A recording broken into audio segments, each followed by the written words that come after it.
Nyt mä kerron sulle, miten askeleet eroaa toisistaan juoksussa ja kävelyssä. Kävelyssä voidaan erottaa vapaa-ajan ja lenkkikävely. Vapaa-ajan kävely on rallattelua, mutta lenkkikävelyssä on pitkä askel meillä. Kantapää edellä.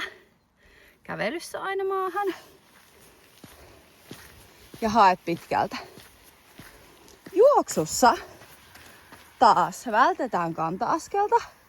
Ja pyritään, että jalan keskikohta tai päkiä tulisi maahan. Meidän ei tarvitse olla pikajuoksijoita, meille riittää keskijalka, kunhan ei juoksussa kanta edellä.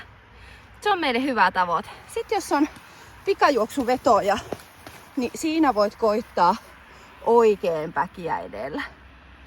Ja muistat aina, että polvi johtaa askelta juoksussakin, ettei jalkaterä käännä kantapäälle ja polvi on suora.